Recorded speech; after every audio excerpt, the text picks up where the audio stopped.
একেবারেই অর্ণব, অর্থাৎ দফা কমিয়ে বাহিনীতেই জোর। এদিকে যেমনটা বলছিলাম, প্রতিনিধি অর্ণব যেমনটা খুব সুন্দরভাবে বিশ্লেষণ করলো যে উত্তরবঙ্গের সব জেলা এবং একই সঙ্গে জঙ্গলমহল, যা কিন্তু 21 এবং 24-এ বিজেপি ভালো ফলাফল করেছিল, তা প্রথম দফায় হচ্ছে। এবং দ্বিতীয় দফা শাসকের ঘাঁটি, সেখানে আলাদা ভোট। বাংলায় দ্বিতীয় দফার vote 29 April. 29 April Nadia, Kolkata, 2 24 পরগনায়, যে অত্যন্ত গুরুত্বপূর্ণ যে সমস্ত জেলা, 2 24 পরগনা, কলকাতা, দ্বিতীয় দফায় ভোট। 29 এপ্রিল ভোট রয়েছে পূর্ব বর্ধমান, হাওড়া, হুগলিতেও। 7 জেলায় 142 আসনে তৃণমূলের শক্ত ঘাঁটি, আর সেই ভোট হবে দ্বিতীয় দফায়।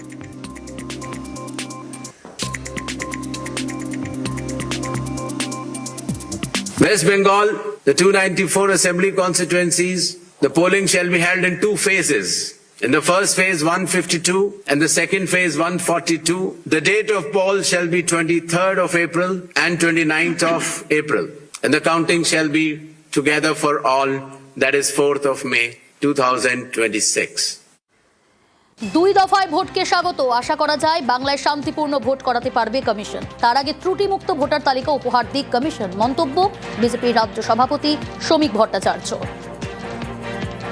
হরিয়ানায় নির্বাচন হলো, বিহারে নির্বাচন হলো, দিল্লিতে নির্বাচন হলো। নির্বাচনের পরে জেসিবি মেশিন দিয়ে পরাজিত প্রার্থীর বাড়ি কেউ গুড়িয়ে দিয়েছে, কোনো মৃত্যুর সংবাদ আছে, কোনো বোমাবাজি হয়েছে। সুতরাং এটা পশ্চিমবঙ্গের ক্ষেত্রেও একটা লজ্জার বিষয় যে সব রাজ্যে 1 দফা, আমাদের এখানে 2 দফা। আমরা নির্বাচন কমিশনের উপরে আস্থা রাখছি।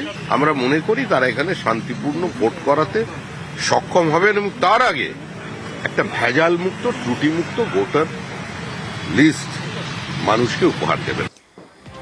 তৃণমূল কংগ্রেস সারা বছর মানুষের সঙ্গে থাকে, তৃণমূল কংগ্রেস তৈরি। প্রতিক্রিয়া তৃণমূল মুখপাত্র কুণাল ঘোষের।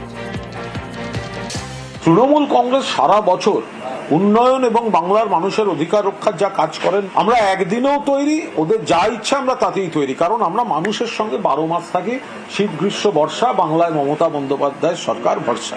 আমরা প্রস্তুত। আগের বার ওনারা বলেছিলেন 8 দফায় ভোট করিয়েছিল, 8 দফা, করোনার মধ্যে হেরেছে। তো এবার 2 দফায়, 8 দফায় কমিয়েছিল 77, এবার 2 দফায় সেটাও কমে 27-এ দাঁড়াবে, তো হয়ে গেল। দফা নয়, অবাধ শান্তিপূর্ণ ভোটের পক্ষে সওয়াল মোহাম্মদ সেলিমের। আমরা চেয়েছি সরকারের দফার ভোট। আমরা বলেছি দফার ব্যাপার না, আমাদের কাছে হচ্ছে অবাধ, সুষ্ঠু, নিরপেক্ষ, শান্তিপূর্ণ ভোট হবে কিনা, ভোটার লিস্ট নির্ভুল হবে কিনা, জাত পাত, ধর্ম, বর্ণ, ভাষা থেকে কারো ভোটাধিকার কেড়ে নেওয়া যাবে না।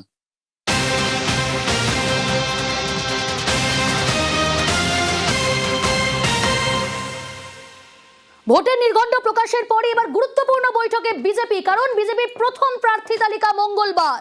যেমনটা জানা যাচ্ছে, সম্ভাবনা ইতিমধ্যেই সেই গুরুত্বপূর্ণ বৈঠক শুরু করেছে।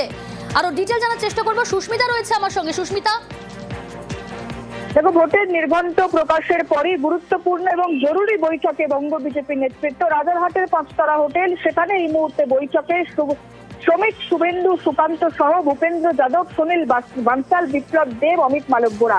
এবং মূলত আমরা যেমনটা সূত্র মারফত জানতে পারছি যে আগামী মঙ্গলবার, অর্থাৎ আগামীকাল বা আগামী পরশু, সোম কিংবা মঙ্গলবার, 2 দিনের মধ্যে যে কোনো একদিন সম্ভাবনাময় ভাবে বিজেপির প্রায় অর্ধেক, অর্থাৎ প্রায় 150 থেকে 155টি কেন্দ্রের প্রার্থী তালিকা, সেটি প্রকাশ হতে পারে। এবং সেই মোতাবেক যে বাকি 139টি আসনের প্রার্থী ইতিমধ্যেই ঘোষণা করা হচ্ছে না, অর্থাৎ যেগুলি এখনো পর্যন্ত দিল্লির নেতৃত্ব মারফত চূড়ান্ত হয়নি, সেই কেন্দ্রের প্রার্থীর নাম নেই আজকের মূলত বৈঠক বলেই বিজেপির সূত্রে খবর। এবং আমরা প্রত্যেকে জানি বিজেপির প্রার্থী তালিকা ঘোষণা হওয়ার আগে দফায় দফায় 3টি বৈঠক হয়। প্রথম বৈঠক বিজেপির রাজ্য নেতৃত্ব রাজ্যে বসে করে, দ্বিতীয় বৈঠক রাজ্য নেতৃত্বের সঙ্গে দিল্লিতে বৈঠক হয়, এবং তৃতীয় বৈঠক হয় পার্লামেন্টারি কমিটির সঙ্গে বিজেপির রাজ্য নেতৃত্বের বৈঠক হয়। সেই বৈঠকের পরেই চূড়ান্ত তালিকা প্রকাশ হয়। আমরা দেখেছি গত কয়েকদিন আগেই দিল্লিতে সেই বৈঠক হয়েছে, প্রথম জেপি নাড্ডার বাড়িতে, দ্বিতীয় প্রধানমন্ত্রীর বাড়িতে।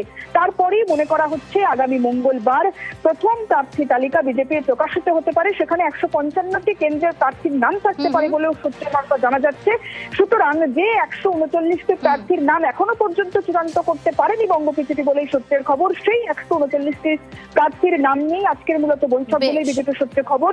এবং সেই বৈঠকে ইতিমধ্যেই বিজেপির শীর্ষ নেতৃত্ব তারা উপস্থিত রয়েছে এবং ভোট ঘোষণা হতেই জরুরি বৈঠকে বিজেপি নেতৃত্ব। বেশ।